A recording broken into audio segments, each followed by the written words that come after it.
Good evening, everyone. Welcome to the presentation of the Texas Coastal Exchange 1,000-Mile Living Shoreline Project by Jim Blackburn. I'm Mike Pettit, your host for this presentation. Please mute your audio and turn off your video now. If you have questions during the presentation, type them into chat.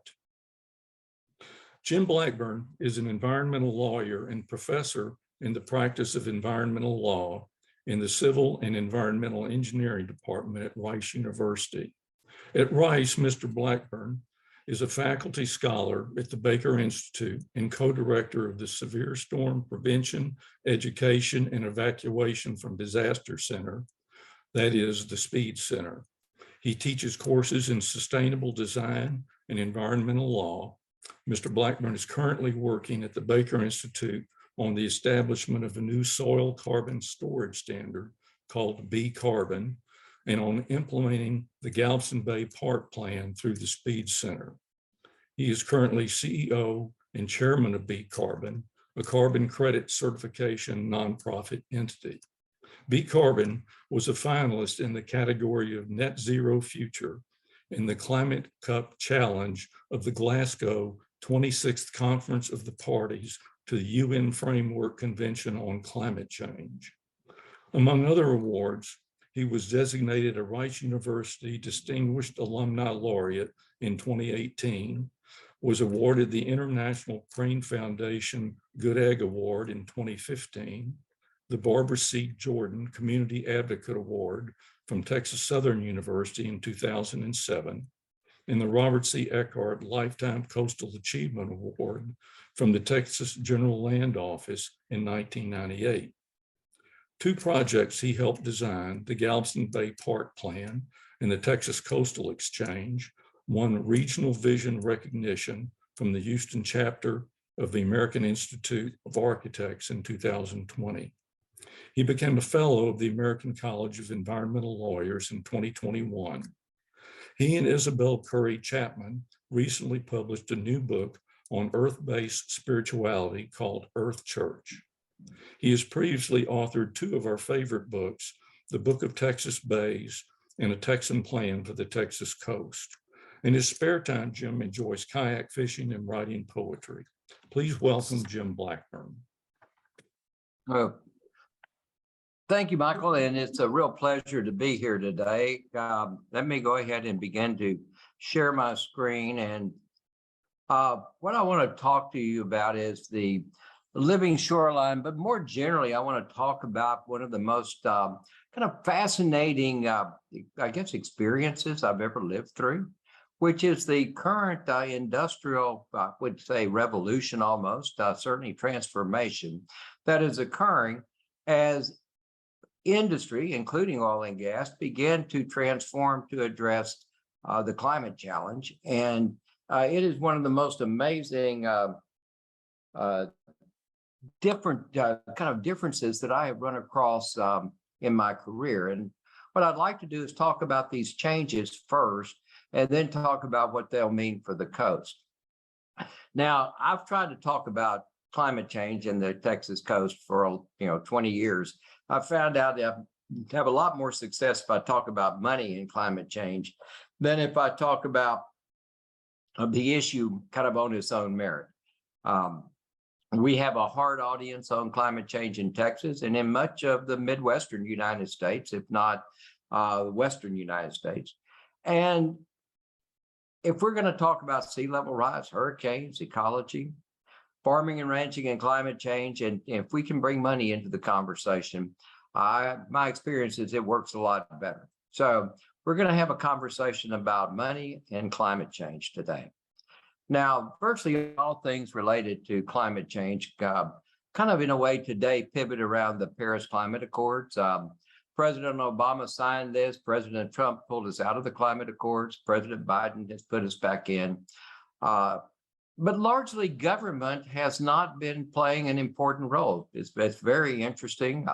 I'm an environmental lawyer, and government regulation has always been a cornerstone of everything that I have done as an environmental lawyer. Yet what I find myself is deeply involved in working with climate change solutions And regulation is really not a part of it. And that's both a challenge and it's also a real opportunity in a lot of ways. And we'll explore both of those as we go through the discussion this evening. Now, interestingly, Pope Francis got right into the middle of the climate discussion. He wrote a really revolutionary piece of what is called a papal encyclical called Laudato Si, probably the most revolutionary environmental document of the 21st century. He wrote that in 2015, and in it, he came out very strongly about climate change and about the need for religion to address climate change. One might even say he reinterpreted the Bible a bit, certainly came in heavy on kind of an earth-based aspect to Christianity, and came in very heavy on climate change. This is a image from a meeting at the Vatican in July of 2019. And he had convened leaders of oil and gas, manufacturing, and finance to the Vatican to talk with them about climate change and about what they should do. And I guess if there was ever a meeting I wanted to be a fly on the wall for, this would have been one of them. But at any rate, it occurred in July of 2019.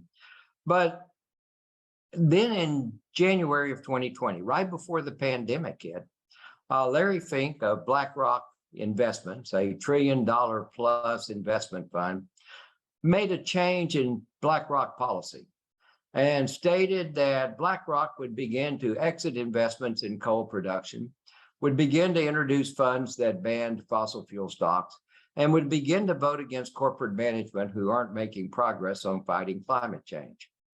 Now, I have been studying basically carbon credits, voluntary carbon market, since 2010, 2011 time period. At the Severe Storm Center at Rice, what we call the Speed Center, we had a grant from Houston Endowment. And early on in our studies of lessons learned from Hurricane Ike, we began to look at the concept of carbon credits being brought to the Texas coast and being available for basically to help us create a defense against coastal flooding. And I was told I was crazy to be looking at a voluntary carbon market, that the only thing that would ever work would be a regulatory carbon market. But the person who told me that also said, but by the way, you might keep your eye on BlackRock.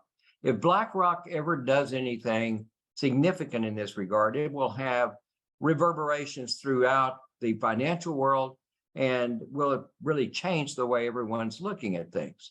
And for some reason that stuck in my head. And then I saw this announcement by BlackRock and by its chief executive officer, Larry Fink, and I took note of it. It made sense to me to pay attention here. And frankly, it was one of the transformative events of the 21st century. And much of what I will talk about today is going to be traceable back to this announcement by Larry Fink. Now, at about the same time Larry Fink made that announcement, Bobby Tudor, who was president of the Houston Partnership, also made a very similar announcement, also in January of 2020, where he announced that Houston needed to transform its image in the energy world, that we needed to transform from being the center of the energy industry to become the center of the energy transition. And he highlighted Houston as a carbon sequestration hub and how we need to be really focused on climate and on carbon.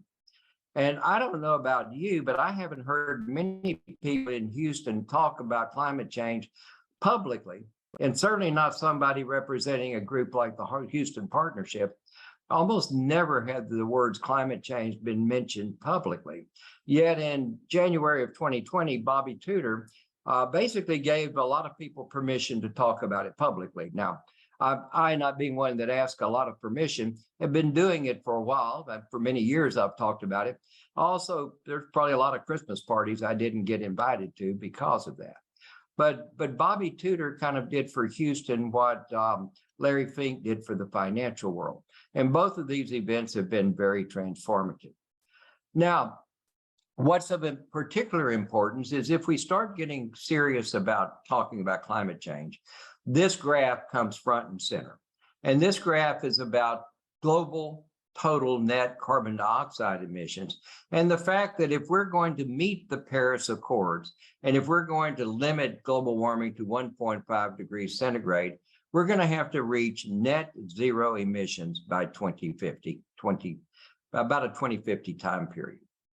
Now, net zero by 2050, when I first read about it, it seemed like an absolutely unbelievable kind of goal. It was one that I thought probably had little chance of being adopted. Yet, it's amazing how many companies have adopted net zero.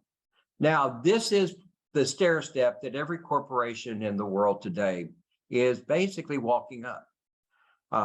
Virtually none of the companies are doing business as usual as it was in 2015. Virtually all companies have committed to lower carbon emissions. Most have committed to carbon neutral operations by 2050. I had 50 students in my class analyze 50 of the top 100 companies in the world, and all 50 of those companies have a written commitment to achieve net zero emissions by 2050. Now, a question is, are they talking about their own direct emissions, scope 1, and their electrical emissions, scope 2? Or are they also talking about their products, their supply chain emissions? And that would be scope 3. And most of these companies so far are committing to scope 1 and 2 carbon neutral operations, but many have progressed into carbon neutral products. And most of these companies have made a 50% commitment for a reduction of 50% by 2030. Some companies have gone beyond carbon neutral to pledge to be carbon negative, meaning they'll pull more carbon dioxide out of the atmosphere than they put into it. And some companies have set the goal, which I think is probably the highest goal, is to become circular, to be a regenerative corporation, that basically you're trying to maintain the cycles, the carbon cycle, the hydrologic cycle, the nitrogen, phosphorus cycles of the world. But this is going to be the pathway for the future for the corporate world. And it is amazing the transformation that has occurred. Now, to get to 2050, we have to have policy commitments and changes. And then we have the new Inflation Reduction Act, which puts a lot of money into incentives to sequester carbon dioxide with technology, puts a lot of money in photovoltaics. And between current policy commitments and the Inflation Reduction Act, it looks to me like that we have about a 20 to 45% gap in achieving a 50% reduction by 2030. Now, those existing commitments are basically to avoid emissions and to minimize emissions by efficiency, put in photovoltaics, to move off of coal-fired alternatives. But that gap of 20 to 45% basically is a gap that has to be filled by pulling carbon dioxide out of the atmosphere. And these companies that have made commitments will begin to be looking to how they're going to pull down this last 20 to 45%. What this means is there'll be somewhere between 600 million and 1.3 billion tons of carbon dioxide equivalent that will need to be made up either by a vacuum cleaner for the sky or by nature-based climate. Now, this is a chart that I put together that just sort of summarizes a number of different sources as to what the pathway to the future will look like. Renewables will be about 29, 30%. Efficiency will be about the same. So between those two, we will achieve a large reduction in carbon emissions. Coal-fired plants switching to natural gas, that will be about 7%. And then technology will make up about 20% or so. But that leaves about 14, 15% of the global emissions of carbon dioxide that would come from nature. And when we're talking about pulling carbon dioxide out of the atmosphere, we're talking about pulling it out with technology like this great vacuum cleaner here that you see. Or how about this technology, photosynthesis. Probably the most incredible technology ever created. Our technology gurus have trouble pulling carbon dioxide out of the atmosphere when it's not very concentrated. Right now, we're about 425 parts per million of carbon dioxide in the atmosphere. Technology really needs it to be much more concentrated to become efficient. On the other hand, nature works at 325 to 425 parts per million of carbon dioxide. This technology is proven, and it is fabulous. If I had patented photosynthesis, I'd be a rich man. But it's interesting. Photosynthesis is free, and because it's free, we really don't know how to utilize it. And that's where the carbon credit comes in. Photosynthesis in these plants transfer carbon dioxide into carbohydrate that gets moved as sugars down into the root system that become the roots that you see, and it also transmits sugars from the roots into the microorganisms in the soil. And ultimately, that's what becomes soil carbon. The enemy of soil carbon is plowing. Plowing brings oxygen in and allows oxidation to occur. We want to keep the carbon in the soil. We want to put more of it in the soil, in plants, in trees, and in the wetlands. Now, once we start talking about nature-based carbon credits, there's several different types. A lot of people, one, don't think much about carbon dioxide removal by nature. And once we start talking about credits, a lot of people think it's just one type of credit, and it's not.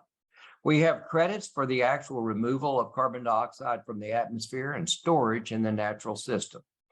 Grasslands store carbon dioxide or store carbon in the soil. Forests store carbon in the trees themselves. And on coastal ecosystems, Spartina alterniflora marshes, the soil is where the carbon is stored. Tremendous amounts of carbon in the coastal blue carbon. And that's what I will ultimately end up focusing on. There's also avoided conversion credits. It's not a credit for pulling and storing carbon. It's a credit for protecting carbon that's already been pulled and stored. Forests that are in danger of being cut, like down in the Amazon, have been sold for carbon credits. And by paying for a credit, at least the buyer is attempting to keep the land from being converted by providing income and keeping the risk of, for example, deforestation. If you don't need the money, perhaps you won't be cutting the forest down. With regard to coastal blue carbon, as you'll see soon, currently wetlands store tremendous amounts of carbon dioxide in the soil as soil carbon, up to 500, 600 tons of carbon dioxide equivalent per acre. When sea level rises, we're afraid that we're going to see these marshes killed. In fact, I've been told it's virtually assured. And the plants will slough off, and the carbon dioxide will be re-released back into the atmosphere. If we can come up with a way to protect the marshes and to keep that from happening, there may be a credit for the avoided conversion of that stored carbon. There's also credits that are issued for emission reduction in agriculture. Nitrous oxide, N2O, is emitted from fertilizer usage. Methane is emitted by rice production. And there are ways to operate and reduce these emissions. And there's also carbon credits that have been issued over this. What I will be talking with you about are really levels 1 and 2. Carbon reduction and storage in natural systems, and avoided conversion, particularly with regard to blue carbon. Now, for buyers, this is very confusing. And buying nature-based carbon credits is a lot like buying a car. There's a lot of different varieties out there, a lot of cost differential. Some of these are quite good. Some of these are perhaps not as good. There may be a lemon or two out there. So we have to be very careful in understanding what is being sold, and in the case of a buyer, what they should buy. I was just talking with one of the major oil companies on Monday about how they should look at it. And I think they were quite surprised to find out that there was such variety, and that they should perhaps be thinking of this more like buying a car. You know, again, these are all issues that no one thought about 2 years ago. All of this has been thrust upon every company in the world, and there's no uniform way of approaching it. Now, if you look at the credits that have been sold so far, and there have been credits, nature-based carbon credits offered really ever since the Kyoto Protocol was adopted in 1997. There was a section there talking about the clean development mechanism, and that is the basis for most of the voluntary carbon credit markets that are out there. Companies like Vera, CAR, ACR, Gold Standard, all of those follow the clean development mechanism protocols. And of the carbon credits that have been sold out there, about a third are focused on renewable energy and renewable energy credits, or RECs. Avoided deforestation is by far and away where the majority of the nature-based credits have been issued. There's credits that have been issued on energy efficiency, on better waste management. And there's really only about 4% or less of the carbon credits that have been issued that have been issued for carbon dioxide removal from the atmosphere and storage in the natural system. Over 20 years, we probably issued at most about 100 million tons of carbon credits per year. And we need to be talking about billions of tons of carbon credits if we're going to make an impact on the climate. So we're several orders of magnitude behind in what we need to be issuing and what we have issued. Now, the world of carbon credit transactions is new. It's emerging. The landowner is a central player. At least in the United States, that land is owned by the private sector for the most part. The landowner is the focal point of carbon sequestration. The landowner decides whether or not soil is, for example, if native prairies are maintained, or if row crops and plowing are allowed. The landowner determines if forests are cut and sold. The landowner is a key decision maker. If the landowner doesn't like the carbon credit system, the carbon transaction will not occur. Most landowners we talked to on the Texas coast hated the existing global system and either said they could not or did not want to qualify. There are also project developers and buyers. Project developer is actually an entity that works with the landowner and develops a carbon proposal, if you will. And they talk to buyers to see if a buyer might be interested in buying. Most project developers have made arrangements with a buyer, kind of over-the-counter type of arrangements, before they get in touch with the group I'm going to be telling you about, which is BCarbon, which is the registry that we created through a stakeholder group at Rice University. The registry sets standards. We determine at the registry under what terms and conditions carbon credits will be issued based on an application that is filed, that the intent of which is to meet our standards. We go out and validate that application. Sometimes we interact with the landowner, sometimes not. We verify that the project meets the standards that we set, and if it does, we issue credits. Credits are basically on a per ton basis. So we will issue perhaps 3,000 tons of carbon credits for a 1,000-acre project or 1,500-acre project. Soil carbon, amounts from 1 to 2 tons of carbon per acre per year are certainly reasonable. For forest projects, perhaps a bit more on the 3 to 5 ton per acre basis. Wetlands are probably in the 2 to 4 ton per acre basis. But we issue the credits to the developer. The developer then transfers those to the buyer. The buyer will pay the project developer a certain amount of money for the credits.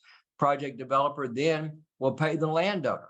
The terms and conditions of all of these transactions are controlled by contracts.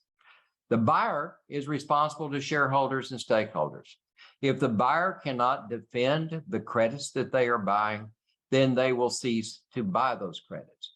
So we've essentially got a whole system of checks and balances and a system of exchanges, if you will, that have been generated totally outside of government. It's one of the most amazing transactional systems I've ever come across. And it's really only now, just now, really beginning to kind of come into its own. Now, BCarbon is the entity that I am the chief executive officer of.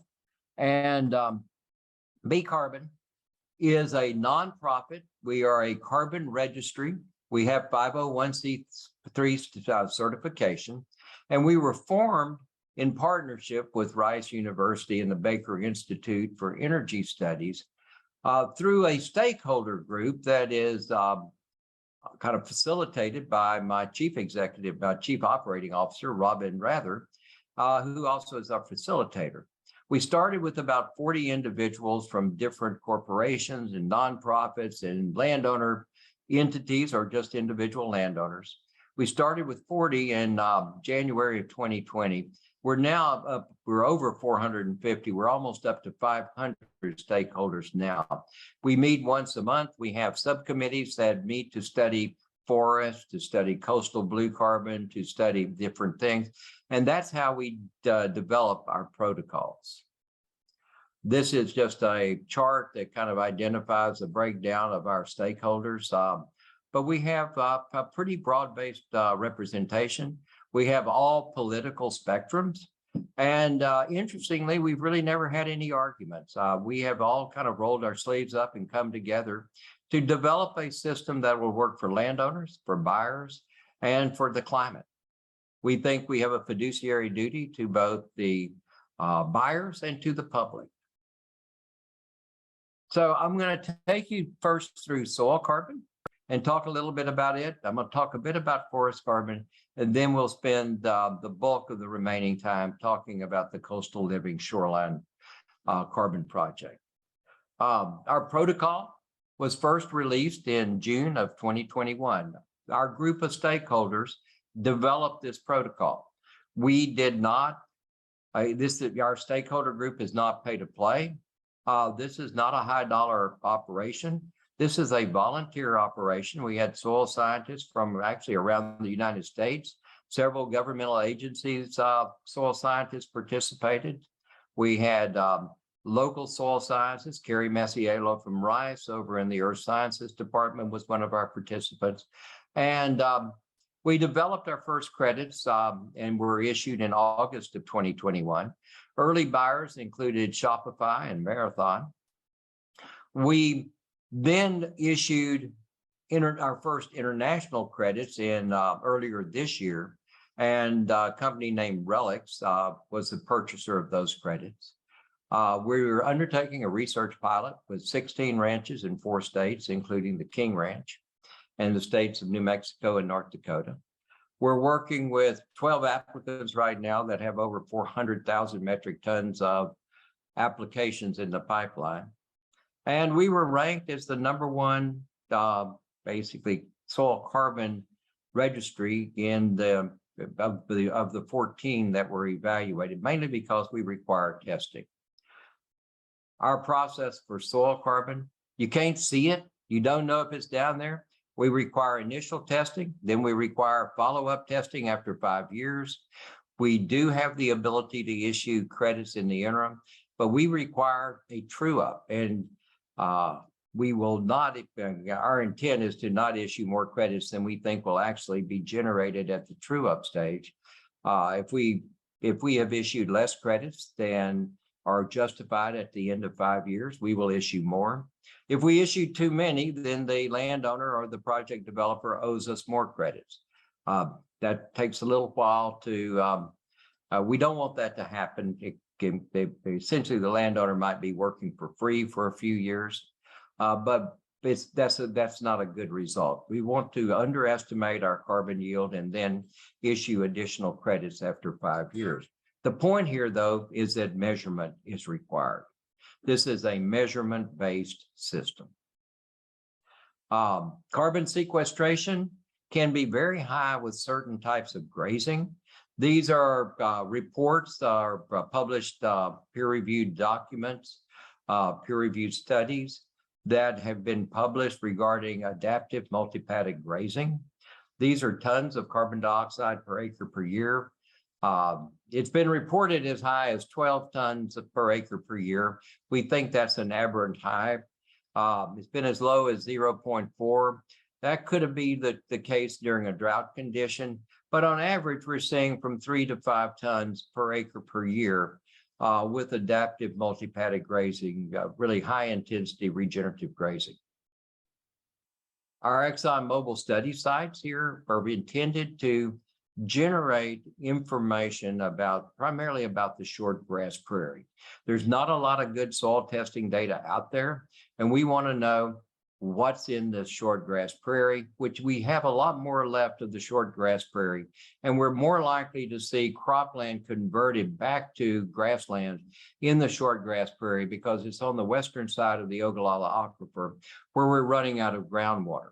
So our goal is to, one, get out in the field to understand what these sites can generate, and then to basically package it and put it into a commercial enterprise.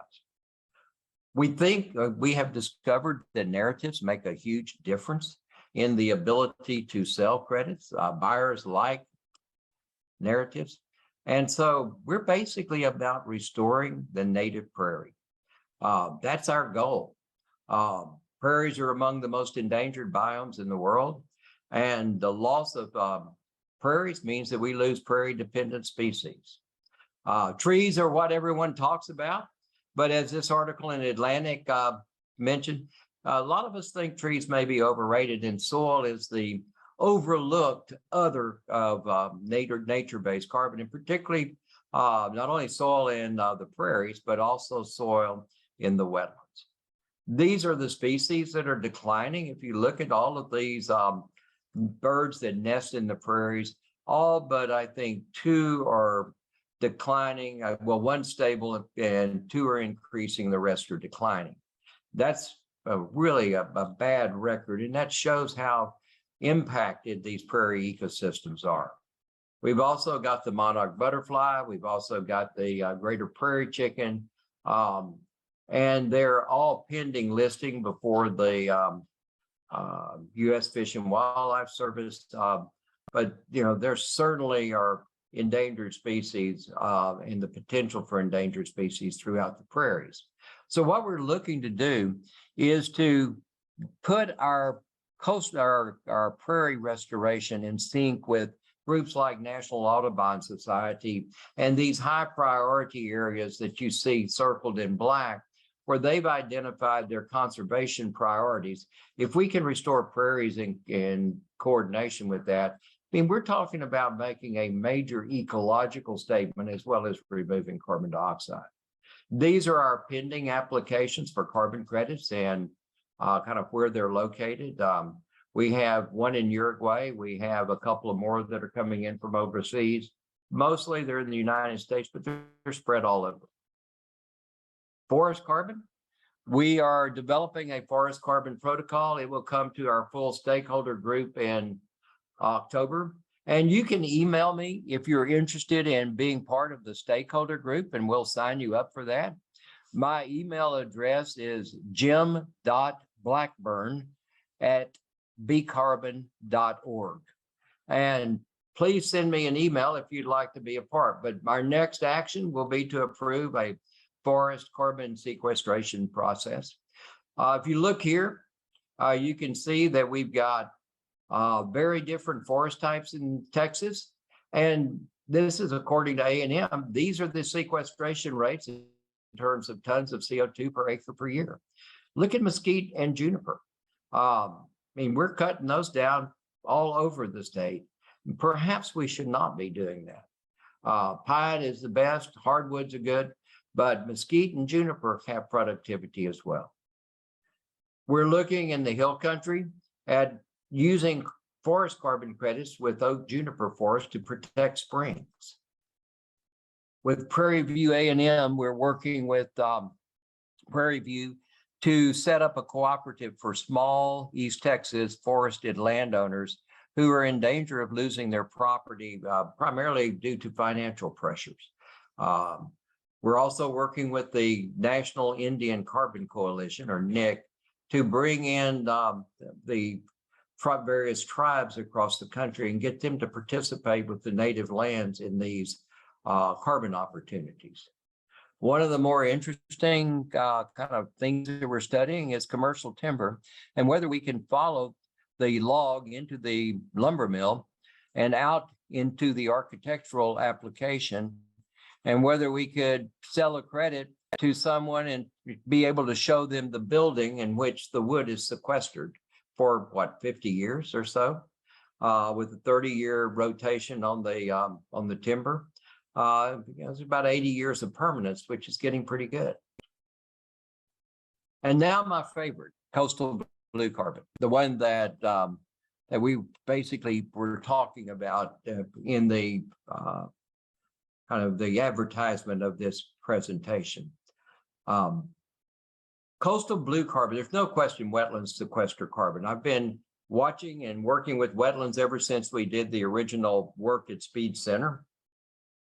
Wetlands are great carbon pumps into the soil. They also have a tremendous amount of stored carbon. We wrote a report. Texas Coastal Exchange is a group that I'm also associated with. We had funding from the Meadows Foundation and from a friend of mine, John Teutsch, and we released a report called the 1,000-Mile Living Shoreline Report. I think you can probably Google it and find it. If not, email me and I'll send you a copy, or I'll send one to Michael. This 1,000-Mile Living Shoreline Report was basically a concept about how we could build these breakwaters that you see here that protect the marshes and basically create a shoreline protection that's alive. We basically came up with the concept of building these over along 1,000 miles of shoreline to protect the wetlands of the Texas coast. We have about 500,000 acres of Spartina alterniflora wetlands along the coast, and that's in danger of being lost to sea level rise. And so the concept is to build these living shorelines, and we're developing a protocol about how to award credits with that. We put this 1,000-Mile Shoreline Report out, and we got a call from the Palacios Marine Agricultural Research Group that's associated with Hart Research Institute. And they have an oyster hatchery they're building, and they want to seed our living shorelines with oyster spat. So that's great. And Valero Energy gave us a grant, and we have hired several scientists to study aspects of this blue carbon solution. And our goal is to have a blue carbon credit program ready to pilot in mid-2023. Now, basically, this diagram, once again, just emphasizes photosynthesis, that photosynthesis takes carbon dioxide out of the atmosphere, deposit the carbon dioxide into the soil as some form of organic carbon. Some of that carbon goes back to the atmosphere. We don't count any of the above surface carbon. We really are only interested in the soil carbon. In terms of a crediting concept, our belief is that by building a living shoreline, sedimentation can much more easily occur, and the marsh is protected from wind erosion really on a daily basis. As a marsh gets drowned by sea level rise, the concern is the plants will die, and that with erosive forces, the erosive forces of the waves will cause the soil to slough off, and that will release the carbon back into the natural environmental system. The release that we're talking about would be relatively quick once the marsh has become drowned, if you will, and suffocated. And with this living shoreline, we can both create a breakwater and can also create an environment that would be conducive to sedimentation within the marsh system itself. We think in this way, and we're working with John Day and Rob Lane and Rachel Hunter out of LSU. These scientists think that they can document from what's going on in Louisiana, that one, we could lose miles of wetlands because of these dying wetlands sloughing off really almost instantaneously. And then second, we can protect and restore these wetlands with these breakwaters and with the function of sedimentation.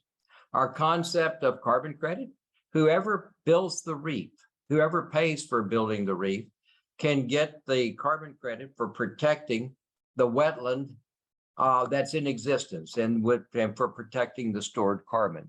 We think that could be as much as 500 to 600 tons of carbon dioxide per acre in the upper Texas coast. It diminishes as we go south, but it could be easily 300 to 400 tons per acre of stored carbon, going all the way down to, probably Copano Bay, north of Corpus Christi. Once we get south of Corpus, we're talking about algal flats, but perhaps areas that are conducive to mangrove planting, and we may begin to see mangrove introduction. The landowner would then be eligible to get a yearly credit for the marsh because it's protected. Right now, most carbon registries do not award wetland credits because of the risk of sea level rise and basically the threat to the future of the wetlands. So by addressing that threat, we can create, we think, the potential for a carbon credit. Now, Texas Coastal Exchange, with the money that was provided by the Meadows Foundation, hired a group of GIS experts who put together this map, which is a sieve analysis of the Texas coast, where we're trying to find the areas that are most suitable for placement of a living shoreline. We found in this initial study about 1,500 miles that were eligible. We will find more mileage than that because we've decided to open up. We've decided to protect against north winds as well as south winds, which will, I don't think it will double the amount of miles, but will certainly increase significantly the number of miles that we will be protecting along the Texas coast. Now, we put this report out a few months ago, probably came out, I don't know, maybe April, May, sometime like that in 2020. I'm sorry, in 2022. And there was a lot of interest, a lot of excitement about it. And we got an email from an investment group saying they were very interested in what we were doing. And we said, well, come join our stakeholder group. And they did. And then they got back with us again and said, we're real interested in what you're doing. And we said, okay, great. That's wonderful. And then they came back and said, we want to come down. We want to meet with you. We want to see these wetlands. We are willing to sign an agreement to commit an amount not to exceed $500 million to build living shorelines along the Texas coast. They want to commit to building 250 miles of living shoreline. And we should be able to be public about this agreement, hopefully in the next month. It is currently happening. It is currently underway. It's one of the most amazing kind of transactions I've ever been involved in. It was kind of beyond our wildest imagination. I mean, we were discussing with one party building a mile here, with another party perhaps a mile and a half or 2 miles here. And all of a sudden, someone comes in and says they'd like to build 250 miles. This is private capital. This is not government money. And it could easily transform the Texas coast. We also will see tremendous co-benefits from this. Once we get into particularly the San Antonio Bay, Copano Bay area with these living shoreline projects, we will be protecting areas that are used by the whooping crane. That's the areas in pink on the map on the right. There's also a projection the whooping crane flock is expanding. We're going to see that flock expand to territories going north up the coast. They love Spartina alterniflora wetlands. That's the wintering habitat that they use. And these areas in green are the likely areas into which they will expand. Interestingly enough, we see them expanding, or at least whoever did this work, which I believe was the International Crane Foundation, sees them expanding all the way up into the Galveston Bay system. We're at about 500 birds now. The goal is about 1,000 birds, and there's no room for those for more than 500 in the pink. We're already seeing significant numbers of cranes up in the Matagorda Bay area, and we will likely see them continue to expand up the coast. Two important concepts are additionality and permanence. When we issue carbon credits, we need those credits to be new carbon. We need it to be carbon that is not currently being sequestered or is in danger of being lost. There have been some concerns about additionality in some of the projects. We haven't seen perhaps as much rigor in that regard as we need. Also, there are questions about permanence. And so our intent is we are creating a blockchain technology system to track our credits, and we will be listing the additionality features in our blockchain. So additionality, information about permanence, all of those things will be key aspects and key attributes of these credits going forward. It's worth mentioning, carbon offsets did make John Oliver in a not complimentary manner. A lot of those existing forest credits that we've been talking about, some of those forests that were supposed to be protected have been cut down, particularly down in the Amazon area. I think there was ProPublica did a very large expose on that. Bloomberg, I think, has admonished one of our environmental groups for accepting carbon credit payments for a forest that was not in any danger. It was really at no risk of being lost. And so what we find is that there's all types of problems about credits. We use our stakeholder group for transparency. We're trying as hard as we can to put together a first-class, scientifically sound, honest project. And we are always watchful of false representations and lack of real climate impact. These nature-based carbon credits have the potential to be transformative. The payment of carbon credits has the potential to be the biggest ecological conservation and restoration force that we've ever seen in the United States, for sure. But it has to be real and it has to be meaningful. Now, I'll end with this slide that shows kind of what the future of photovoltaics are, which is adaptive multi-paddock grazing of sheep beneath the panels and measurement and taking of credits for soil carbon, because grasslands do in fact grow under these photovoltaics. And with that, I will kind of stop and will be more than happy to try to answer questions if I can. And so with that, thank you very much for listening, and I hope that you found it informative.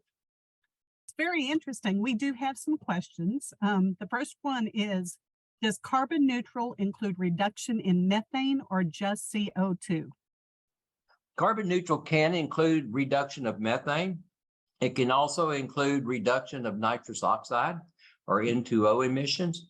It really requires an overall accounting for the, for the companies that are claiming carbon neutral. It's all of their greenhouse gases that have to be accumulated. And you'll see that indicated by the notation.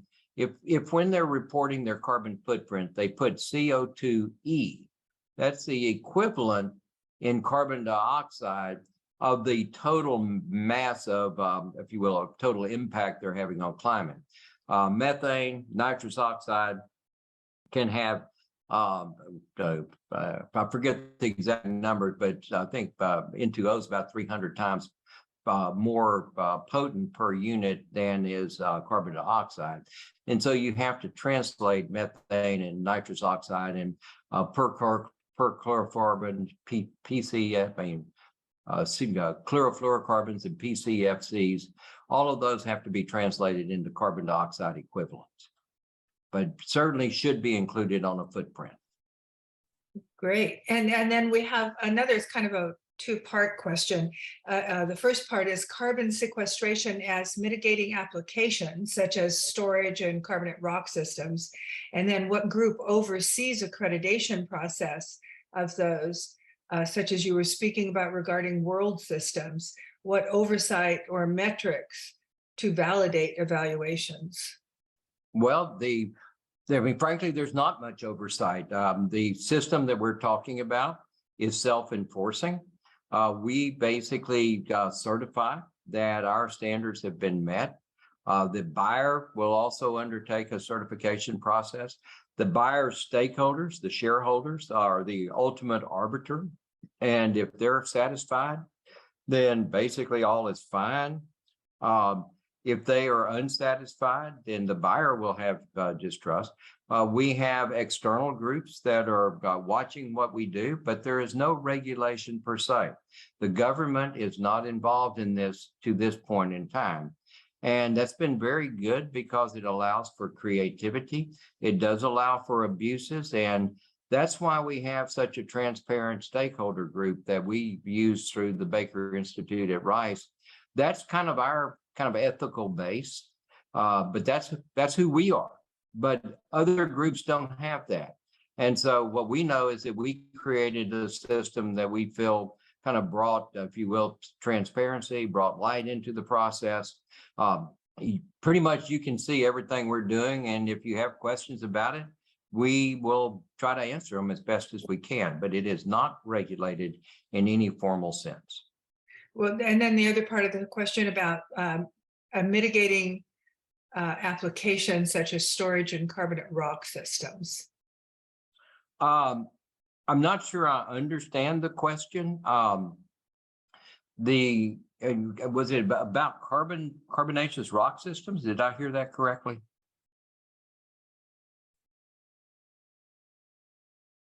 Hello? Yes, it says carbon sequestration as mitigating application, such as storage and carbonate rock systems. I'm not sure. I mean, the carbonate rock systems, at least as I know, do not take up carbon in the current time frame. Now that there may be research on trying to cause carbon to go, or carbon dioxide to go into a rock form, but I consider that more a technological solution. But none of the work I'm doing involves that. Our mitigating carbon sequestration is all within the soil, within the timber, the tree itself, or within the wetland soils. We're not awarding credits at this point for carbonaceous rocks. We have looked at the leaching and the movement of carbon back and forth in groundwater and trying to understand it, but at least at this point, we're not sophisticated enough to get into those areas. We're sticking with photosynthesis. Okay, our next question is, what is the incentive for corporations to invest in carbon offsets? Virtue, marketing? I would say all of the above plus finance. That BlackRock Financial, what that basically said is that BlackRock and many other financial institutions have followed up. BlackRock is beginning to vote its shares against management that doesn't do the right thing with regard to carbon. They're beginning to say that they're not interested in supporting coal into the future. And if the money doesn't go to these enterprises, they simply won't happen. And so what we're finding, I mean, I can't tell you how many, well, let me back up. This whole financial kind of interest has been kind of encapsulated into 3 words, ESG. That stands for environmental, social, and governance. And most corporations have an ESG policy. Well, basically, financial institutions are using ESG requirements as a way of saying that if you want to get money from us, then you have to have better carbon policies. Well, these are called ESG policies. And I can't tell you how many phone calls I've had from kind of old time oil and gas people saying, Blackburn, what is this ESG stuff and how do I do it? because they're finding they can't borrow money without an ESG plan. And an ESG plan includes at a minimum calculation of a carbon footprint and beginning to have a plan for carbon reduction. So it's not totally marketing and it's not totally out of good spirits. It's to get access to capital as well. And that's probably the biggest factor, although marketing is looming larger and larger all the time. There are certain companies that now require carbon neutrality as part of a purchase agreement with a supplier, for example. I have cattlemen that are saying that there's interest in the part of the buyer for the cattle in knowing what the carbon footprint of the cow is that's being purchased. I mean, you know, that's pretty much, I'd say it's a very rapid development in the cattle business. No one was talking about this 5 years ago. It is, if I want to leave you with one kind of thought, it's that this is happening so fast, it is almost unbelievable. The speed at which this has come into and taken over corporate thinking across every corporation imaginable. I've never seen anything like it in my career. And in many respects, it's a kind of a new form of industrial revolution where where the revolution is to try to move toward a more, ultimately a circular economy, but certainly in the interim, a low carbon economy. Really amazing how fast this is happening. Great. Okay, the next question I have here is what insurance considerations should be discussed in case of geohazards, such as a large hurricane system damaging living shoreline work for lands receiving carbon credits? Every one of these will have to be insured. There will have to be a process in place to replace damaged living shorelines. There will be permitting required from both the Corps of Engineers and the General Land Office. And there will also be BCarbon requirements, and maintenance of the structure, replacement of the structure will be absolutely required. I think the last question we have on here right now might be more of a, no, there's going to be one more after that. But this one is, the writer says it's a bit of a non sequitur. Those participating in the group might be interested in looking at the CLEAN network, which is educational materials for K-12 into higher education at cleannet.org. Free educational driven content to possibly, oops, things are changing on here and it's jumping out of my vision here. Free educational driven content to possibly adopt and adapt for Texas Master Naturalist outreach. And then the writer says, I'm a geoscience educator with South Texas College. So I think probably we have another question. Yeah. Right. The next one is more of a question. That was just more of a comment. Okay. Here we are. It says regarding the pending 250-mile project, kudos on that and very exciting, but who will oversee this private project? It seems like it will have large environmental impact to both state lands, private lands, and possibly federal, depending on location. No question that there could be impacts.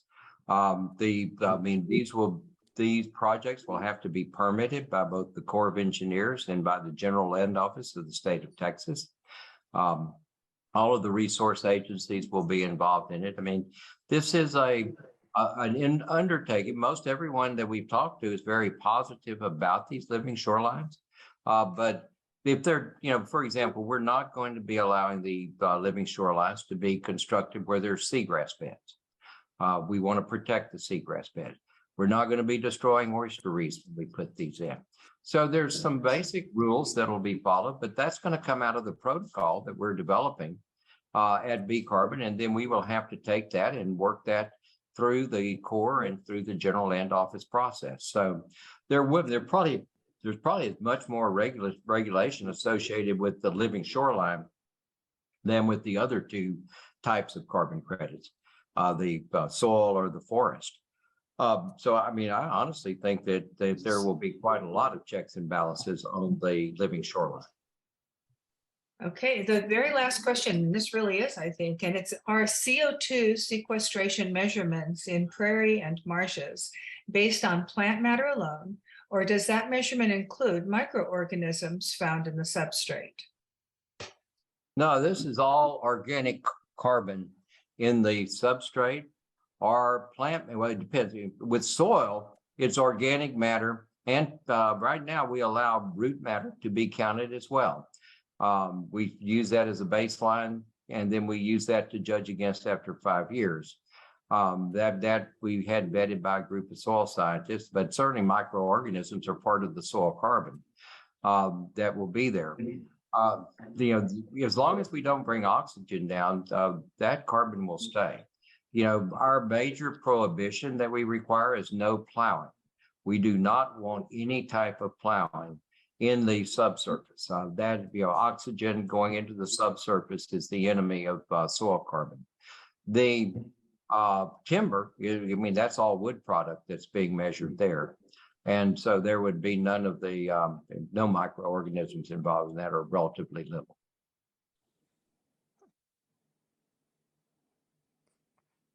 Wonderful. I think now I'm going to turn it back over to Mike Pettit. And thank you so much. Jim, thank you so much for a terrific presentation. And thank you for all you do in terms of preserving our shorelines and our climate. This concludes the meeting for tonight. I'm going to leave the Zoom open if anyone wants to hang around and chat. GBAC people can claim 1 hour of GBA sponsored AT for this presentation. Thank you. Okay, Mike, thank you very much. And I appreciate you having me. So thank you. Thank you.